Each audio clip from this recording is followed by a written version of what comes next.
সম্প্রতি নতুন এক ধরনের ড্রোন প্রকাশ্যে এনেছে ফিলিস্তিনের যোদ্ধারা, যেটা ইসরায়েলের সেনাবাহিনীকে বিরাট দুশ্চিন্তায় ফেলে দিয়েছে। কেননা এ ধরনের ড্রোনের হামলা ঠেকানোটা ইসরায়েলের জন্য কঠিন হয়ে যাবে। ইসরায়েলের সেনাবাহিনীর ব্যাপক প্রাণহানি হতে পারে, বিশেষ করে ইসরায়েলের চেকপয়েন্টগুলোতে। ফিলিস্তিনি ইসলামী জিহাদ আন্দোলনের সামরিক শাখা আল কুদস ব্রিগেড জেনিন নামে নতুন এই ড্রোনটি উন্মোচন করেছে। ফিলিস্তিনের পশ্চিম তীরের একটি শহরের নাম হচ্ছে জেনিন। সেখানে রয়েছে ফিলিস্তিনের বিখ্যাত শরণার্থী শিবির,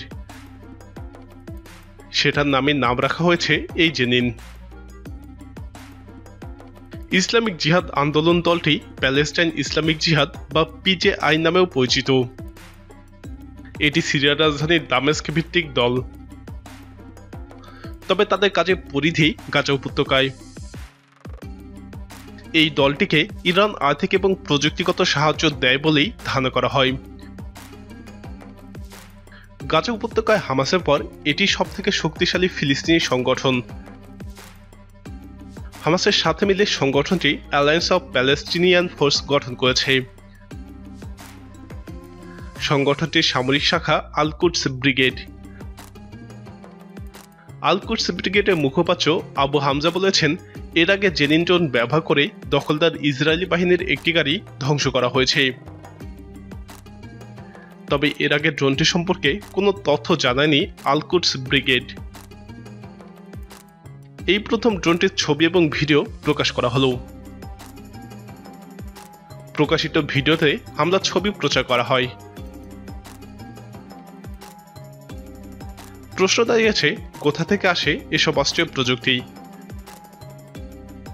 ইসরায়েলি সামরিক বিশ্লেষক হিনজের মতে, কিছু অস্ত্র বিদেশ থেকে সংগ্রহ করেছে ফিলিস্তিনি যোদ্ধারা, বিশেষ করে ড্রোন এবং ক্ষেপণাস্ত্রগুলো। এর মধ্যে ফজর 3 এবং ফজর 5 ইরান থেকে এবং M302 রকেট সিরিয়া থেকে সংগ্রহ করেছে তারা। তবে তারা নিজেরাই এখন ড্রোন এবং রকেট তৈরির সক্ষমতা অর্জন করেছে। রকেটগুলোর রেঞ্জ প্রায় 100 মাইল। সেক্ষেত্রে প্রায় পুরো ইসরায়েলেই আঘাত হানতে সক্ষম যোদ্ধারা। অতীতে ফিলিস্তিনি গোষ্ঠীগুলো মিশরের সীমান্ত দিয়ে চোরাপথে অস্ত্র নিয়ে আসত, কিন্তু 2013 সালে ক্ষমতার দখলের পর president Abdel Fattah al Sisi সেই পথ বন্ধ করে দেন। তাই বিদেশ থেকে পুরো একটি অস্ত্র আনা খুবই কঠিন হয়ে দাঁড়িয়েছে তাদের জন্য। যদিও আল জাজিরার এক অনুষ্ঠানে হামাসের নেতারা দাবি করেন তারা ফজর মিসাইল এবং রাশিয়ার কর্নেট এন্টি ট্যাঙ্ক শেল স্থল এবং সমুদ্র পথেই গাজায় নিয়ে আসতে সক্ষম হয়েছে।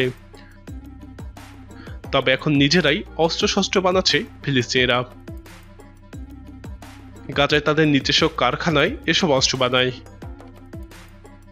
এর জন্য দেশীয় এবং বিদেশ থেকে পাচার করে আনা সরঞ্জাম ব্যবহার করছে তারা। এর জন্য তারা ইরানের কাছ থেকে সহায়তা পেয়ে থাকে। ফলে এখন যে সুবিধাটা হয়ে দাঁড়িয়েছে, ইরান কেবল প্রযুক্তি দিয়ে যাচ্ছে, বাকি কাজ যোদ্ধারা নিজেরাই করে ফেলছে। আবার ক্রমাগত যোদ্ধারা আরো শক্তিশালী ড্রোন এবং মিসাইল বানাচ্ছে। ফিলিস্তিনে মিসাইল হামলা ঠেকাতে ইসরায়েলের প্রধান ভরসা আয়রন ডোম, কিন্তু মিসাইলের পাশাপাশি এখন ফিলিস্তিনি যোদ্ধারা ড্রোনও ব্যবহার করছে। আর ড্রোনকে মিসাইলের মতো শনাক্ত করা যায় না, কেননা ড্রোন ধীরগতির এবং নিচু দিয়ে উড়ে। তাছাড়াও এগুলো ছোট আকৃতির হয়।